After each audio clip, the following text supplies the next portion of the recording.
Like it or not, science fiction has always been obsessed with extrasensory perception and other types of psychic powers. In the first half of the 20th century, this brand of pseudoscience was popularized by the highly influential writer and magazine editor John W. Campbell Jr., best known for launching the careers of Robert Heinlein, Isaac Asimov, Arthur C. Clarke, and many other sci-fi greats. Campbell was himself a big believer in various forms of psychic ability, and he encouraged, if not demanded, that all the writers working under him include some elements of parapsychology in their work. Due in large part to Campbell's influence, psychics became a fixture of the genre, with even the most scientifically skeptical writers putting them into their most important works. By the 1960s and 70s, children who had been raised on a diet of pulpy sci-fi filled with mind-reading aliens, clairvoyant messiahs, and telekinetic superheroes had grown into a new generation of storytellers, and they would take these ideas to new heights of fantasy and speculation. Writers like Philip K. Dick, Anne McCaffrey, and Stephen King would incorporate psychics in their stories, and even the biggest science fiction film in a generation, 1977's Star Wars, has plenty of paranormal abilities on display. Thus, it was only a matter of time before somebody would come along and make a popular movie about pure psychic warfare, and the man for the job turned out to be a Canadian filmmaker with a penchant for horror who was about to burst onto the international scene.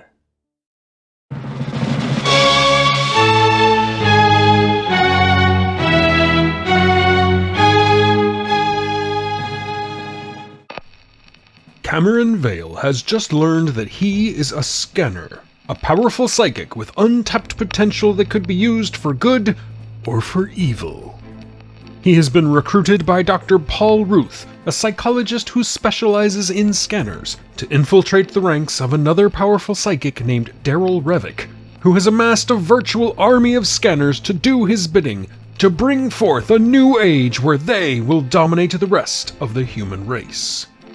As Vale tracks down this terrifying villain, he quickly realizes how little he actually knows, and he begins to question whether Revick is as evil as he's been led to believe. Before we go any further, if you could please hit that like button, we could blow this conspiracy wide open. If you really do like this video, please subscribe as well. Thank you in advance. With that out of the way, let's get back to the subject at hand. In 1969, a young filmmaker from the Toronto underground film scene named David Cronenberg released his first feature-length film, the experimental Stereo. Stereo is about a small group of people given brain surgery to induce psychic powers, who were forced to live together in the hopes of creating a hive mind. Despite being a pretentious art film with an inscrutable sense of satire, Stereo displays a lot of the themes and ideas that would go on to define Cronenberg's later career, with its meditation on drug use, aberrant sexuality, and multiple layers of consciousness. It took a few more years for Cronenberg to begin making full-length theatrical films such as Shivers and Rabid, low-budget body horror movies that have gone on to become cult classics. While these films gained the interest of international distributors including Roger Corman's New World Pictures, Cronenberg was still largely unknown outside Canada, where the country's film industry hadn't yet broken out to the wider world. Eager to change this in the mid-1970s, the Canadian government offered massive tax incentives to film investors that allowed them to deduct 100% of a film's cost, which was something of a boon for filmmakers like Cronenberg. Cronenberg did have an idea for a film about psychics that he planned to pitch to Roger Corman, but he was sidetracked by a bitter custody battle, which inspired him to focus on a different film, The Brood, which ultimately would be distributed by Corman's New World Pictures. The Brood was profitable, both in Canada and the United States, and it gave Cronenberg the success he needed to go back to his idea about psychics. An amalgamation of two different scripts called The Sensitives and Telepathy 2000, with at least some inspiration taken from Stereo, this new film was titled Scanners. Investors offered a budget of around $3 million, twice the budget of Cronenberg's previous film. Unfortunately, in order to take advantage of the tax incentives, the film had to be rushed into principal photography without a completed script or constructed sets, after only 2 weeks of pre-production. This would be Cronenberg's biggest filmmaking challenge to date, and even veteran directors had the potential to crumble under such pressure. For the lead role of Cameron Vale, Cronenberg hired Stephen Lack, who was at the time the highest paid film actor in Canada, although that isn't saying as much as you'd think. Lack came from a background of performance art, with his biggest claim to acting fame being 1977's The Rubber Gun. Given those credentials, I almost feel bad mentioning that Lack's performance in Scanners is, well, lacking. He is largely emotionless, with stilted line delivery and no sense of personality. Keller murdered Dr. Ruth. He deserved to die. This might help explain why he eventually quit acting to pursue a successful career as a painter. The lackluster performance of the lead is made up for by Michael Ironside, who plays the megalomaniacal Daryl Revick. Another native Canadian, Ironside was still unknown at the time of Scanners, often working odd jobs on movie sets just to make ends meet. He had originally been hired for only one scene, but due to on-the-fly rewrites combined with Cronenberg's reaction to his performance, his role was expanded to that of the film's primary antagonist. Ironside saw Revick as a political revolutionary, and he felt this gave him a chance to let loose in a way he hadn't before. No, not like him. Like Rack! Daryl Rack! His performance in Scanners put Michael Ironside on the map, and allowed him to eventually move out of Toronto to try to make it in Hollywood, where he would find fame in films like Top Gun and Total Recall. Perhaps the biggest actor on set for Scanners, though, was The Prisoner's Patrick McGoohan as Dr. Ruth, the father of the two warring siblings whose experiments were responsible for their psychic powers. McGoohan goes a long way to lending not only gravitas to his character, but also a sense of seriousness to subject matter that could easily have descended into hokiness in the hands of a lesser actor. My name is Dr. Paul Ruth. I'm a psychopharmacist by trade, specializing in the phenomenon of scanners. The female lead is played by the model-turned-actress Jennifer O'Neill, whose career had recently been damaged by a drunk driving accident that cost her a role in Disney's The Black Hole. O'Neill does a decent enough job as Kim Obrist, though the role is pretty thankless in that it requires her to fall in love with the charisma vacuum that is Cameron Vale. Despite some behind-the-scenes friction between O'Neill and McGoohan, Scanners did help her stay afloat as an actress, and she continues to find work to this day, albeit nothing terribly high-profile. Other notable actors include Lawrence Dane as the duplicitous Dr. Keller, Mavor Moore as Curtis Trevelyan, and of course Cronenberg staple Robert Silverman as Benjamin Pierce. Filming took place over 6 weeks at the end of 1979, usually in freezing conditions and without the benefit of heaters. Most of the shooting was done on location in Montreal and Toronto, though the film never draws attention to its setting. Cronenberg would often be writing or reworking scenes on the morning before they would be filmed, and due to the intense time crunch, many scenes were given only 2 takes before advancing to the next. The special effects were supervised by Gary Zeller, a pyrotechnics expert responsible for inventing Zell Gel, a fire protectant still used throughout the industry today. For the show-stopping makeup effects, he brought in Stephen Dupuis and Chris Wallace, 2 men who would go on to become big names, winning an Academy Award together for their work on Cronenberg's The Fly. Also brought in to assist with 2 of the biggest sequences of the film was the legendary Dick Smith, known for his work on The Exorcist and Little Big Man. The famous head exploding effect was put together by stuffing a plaster and gelatin mold of the actor's head with various bits of latex, wax, store-bought chicken livers, and leftover lunch scraps, and then shooting it off-screen with a shotgun loaded with kosher salt, which was decided on after intensive trial and error.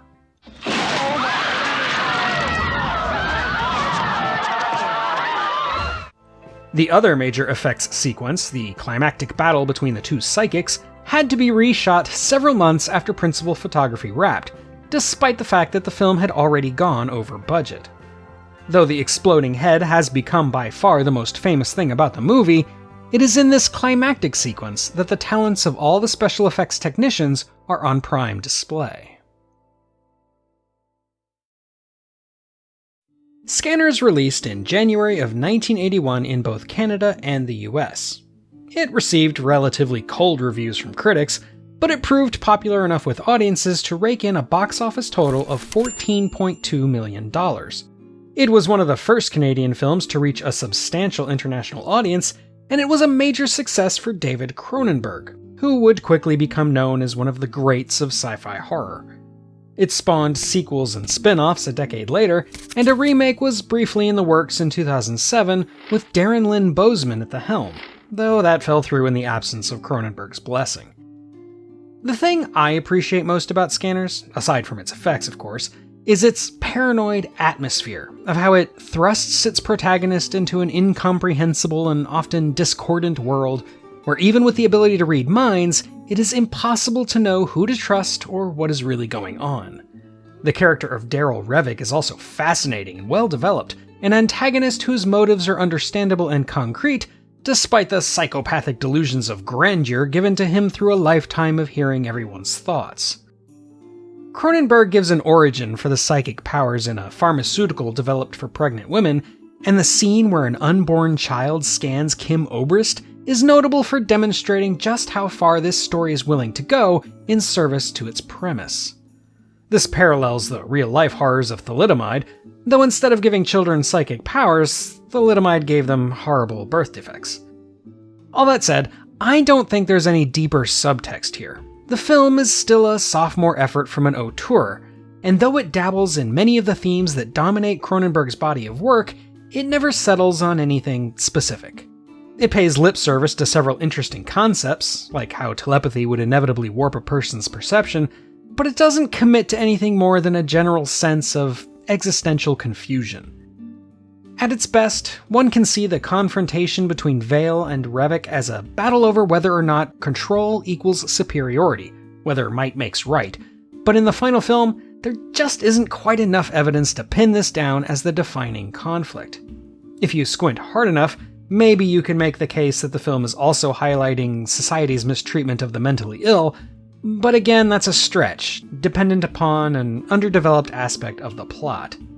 Perhaps if Cronenberg had had more time to write the screenplay, his thematic aspirations would be clearer in the final film. While the movie is entertaining on its own merits, it relies a bit too heavily on people simply staring each other down while making incredibly goofy faces at the camera. There are some fun sci-fi twists, like Vale using his abilities to interface with a computer network, but they are only in service to what is basically just a paranoia-twinged action thriller with a distractingly poor performance by its lead actor. Don't get me wrong, it is an important landmark for Canadian film, for the career of David Cronenberg, and for science fiction cinema more generally, and most of its flaws can be forgiven when you consider the ridiculous constraints put upon Cronenberg, who still managed to put together a coherent and successful movie despite an unimaginable amount of pressure. The movie is also a great example of practical special effects at the start of their finest decade, right before they were overtaken by the CGI revolution. In other words, despite whatever complaints I might have about the film, Scanners is still a sci-fi classic. And that's all for today, my fellow Earthlings. What are your thoughts about psychic powers in science fiction? Let me know in the comments, and while you're there, don't forget to like and subscribe if you haven't already. If you'd like to support what I do even more, consider joining my Patreon to get access to bonus content, vote on future topics, and more. You can also listen to my podcast, The Streaming Heap, where me and my friend Lynn do deep dives on streaming movies and TV shows. And there's always my website at emcgill.com, where you can find written reviews of plenty more sci-fi classics in both film and literature. Until next time, though, when we'll traverse the great unknown from whose bourne no traveler returns, this is the Unapologetic Geek, telling you to never be ashamed of what you love, as long as you're not hurting anybody.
heart keeps me sane.